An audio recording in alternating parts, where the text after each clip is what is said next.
आत्महत्या केल्याशिवाय आता आमच्याजवळ पर्याय उरला नाही. म्हणजे निव्वळ व्यापाऱ्यांना फायदा, वराती मागून घोडे हाकलणे अशा म्हणीसारखं ही म्हण आहे.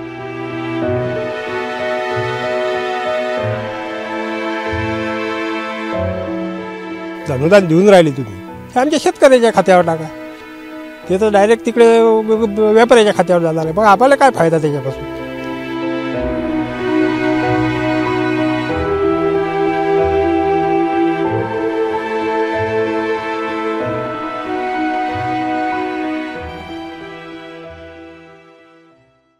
अमरावतीसह संपूर्ण विदर्भातील संत्रा उत्पादकांना एक चांगला दिलासा मिळाला आहे.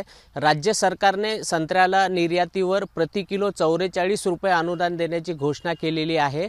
आपल्यासोबत जे अमरावती जिल्ह्यातील जे संत्रा उत्पादक शेतकरी आहेत ते आहे, आपण त्यांना विचारूया की निर्यात संत्र्याला 44 रुपयाचं अनुदान देण्याची घोषणा केलेली आहे. बांगलादेशला विदर्भाचा जो संत्रा आहे तो जातो, तर बांगलादेश सरकारने निर्यातीवर 88 रुपये किलो असा निर्यात शुल्क लावला होता. त्यामुळे विदर्भातील लाखो टन जो संत्रा आहे तो विदर्भातच पडून होता. कोणत्याही शेतकऱ्यांना ते परवडणारं नव्हतं. म्हणून अनेक जे संत्रा बागा आहे त्या संत्रे सगळे झाडावरच राहिले होते. करोडो रुपयाचं नुकसान विदर्भातील संत्रा उत्पादकाचं झालेलं आहे. आता 44 रुपये अनुदान देऊन सरकारनं घोषणा केली. त्याचा फायदा होणार का नाही हे आपण संत्रा उत्पादक शेतकऱ्याकडून जाणून घेऊया. 44 रुपये अनुदान देण्याची घोषणा केलेली, काय वाटते तुम्हाला, आता फायदा होईल? याचा फायदा अजिबातच नाही. संत्रा बागायतदारांना याचा फायदा नाही होणार आहे, निर्यातदारांना याचा फायदा होणार आहे. आम्ही सगळ्यात अगोदर जे आंदोलन केलं आम्ही बांगलादेशाच्या विरोधात का बा निर्यात बंद धोरण, आम्ही मोफत संत्र वाटले का बा याच्यापेक्षा मोफत वाटणं पुरले. परंतु शेतकऱ्याचा ह्याच प्रश्न धरून विरोधक आणि बाकी सत्तेतल्या लोकांनी प्रश्न घेतला आणि घेतल्यानंतर असं वाटलं का शेतकऱ्याचा कुठं फायदा होईल. परंतु ते वराती मागून घोडा हाकलणं या पद्धतीचा हा निर्णय झाला. आता त्यांनी प्रस्ताव मागितले. आंब्याबार हा ऑक्टोबर ते डिसेंबर या कालावधीत तोडला जातो आणि त्या कालावधीत व्यापाऱ्यांनी शेतकऱ्यापासून संत्रा घेतला, कवडीमोल भावाने घेतला आणि फुकटात पण नेला. काही शेतकऱ्यांना आम्हीच म्हटलं का फुकट तोडून ने. मग याचा फायदा आम्हाला नाही होणार आहे, याचा फायदा त्या व्यापाऱ्याला होणार आहे. आणि हाच जर निर्णय घ्यायचा होता शासनाला, महाराष्ट्र शासनाला हे पैसे द्यायचे होते, तर ते प्रत्येक शेतकऱ्याच्या खात्यावर टाकायला पाहिजे. ज्याच्यापाशी बागायतदार आहे, ज्याचा संत्रा तोडून गेला त्याच्यावर हे पैसे टाकले तरच शेतकऱ्याला फायदा होईल. हा फायदा म्हणजे निव्वळ व्यापाऱ्यांना फायदा, वराती मागून घोडे हाकलणे अशा म्हणीसारखं ही म्हण आहे.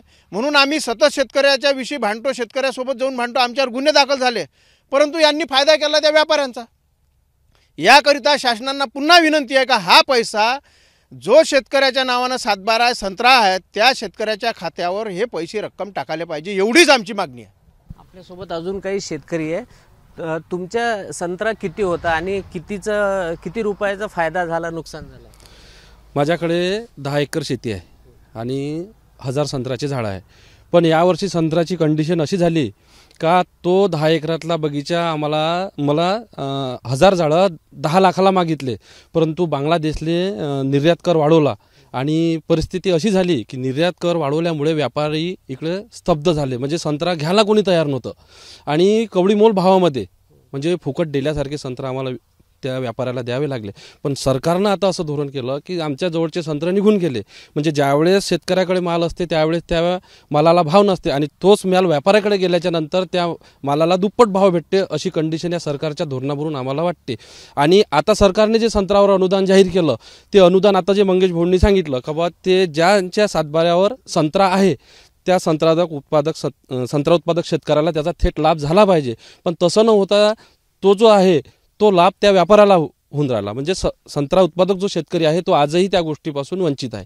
म्हणून या सरकारच्या धोरणाचा आमच्या शेतकऱ्याला कुठलाही फायदा नाही असं आम्हाला वाटते. आपण अजून काही शेतकऱ्यांशी बोलूया. काका, तुम्ही खूप अनुभवी दिसता. कधी असं झालं होतं का तुमच्या काळामध्ये? आमच्या काळामध्ये म्हणजे कसं, म्हणजे शेतकऱ्यावर जे आता 44 रुपये अनुदान मिळतोय, पूर्वी मिळत होतं का असं अनुदान? हे सरकारचं धोरण असं आहे, आत्महत्या करायला लावायला सरकारच कारणीभूत आहे. तिकडून सोयाबीन बोलावणं किंवा पामतेन बोलावणं, कापसाची रुईगाठ बोलावणं. संत्र्याच्या वेळेस असं धोरण करते, वरून पावसाळा येते, पावसाळ्यामुळं संत्र्याचं नुकसान होते. तर ते जे काही धोरण आहे ते तर सर्व व्यापाऱ्याच्या याच्यातच आहे, कास्तकाराच्या विरोधातच आहे. आता जे संत्र्याचं केलं येणं निर्यातच्या जे अनुदान द्यायचं आहे ते म्हणते व्यापाऱ्याला देऊ. हे कास्तकाराकडून माल येणं सस्त्या भावात घेतला, तिकडे निर्यात केला, ते पैसे कास्तकाराला देण्यात यावे येणं व्यापाऱ्याला देण्याच्या ऐवजी, असं आमचं मत आहे. पण आता 44 रुपये जे दिले ते व्यापारात, पण संत्र्याचे दर आता व्यापारी वाढून घेणार नाही का, तुम्हाला वाटत नाही का दर वाढतील? आता का ते आंब्याचं पूर्ण सीझन चाललं गेलं. आता मिरगाची आमच्या एरियात एक तर मिरगाची फसवणच निरा नुकसान जे झालं ते होऊन गेलं. आता मिरगाची थोडी बहुत फसल आहे, कोणाजवळ 50 कॅरेट, कोणाजवळ 10 कॅरेट, कोणाजवळ 5 कॅरेट, त्याच्यात काय होणे. सरकारने हा निर्णय घेतला आहे शेतकऱ्यांसाठी, पण हाच निर्णय अगोदर 2 महिन्या अगोदर घेतला असता तर फार लाखो शेतकऱ्यांना याचा फायदा झाला असता. आज सगळे जे कास्तकार आहे त्यांच्यापासून संत्रा व्यापाराजवळ गेलेला आहे आणि ह्या सरकारनं धोरण जाहीर केलं. आता 44 रुपये अनुदान हा थेट फायदा सगळ्या व्यापाऱ्यांना होणार आहे आणि इच्छा जे शेतकरी आहे यांना मुळीच फायदा होणार नाही.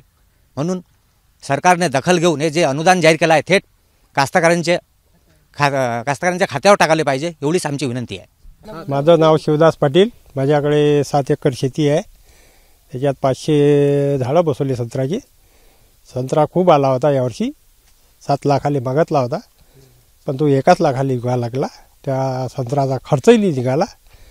व्यापाऱ्याला जे ते गव्हर्नमेंट समजा व्यापाऱ्याच्या खात्यावर टाकणार आहे ते आमच्या खात्यावर टाकावं शेतकऱ्याच्या, तर आम्हाला फायदा होईल.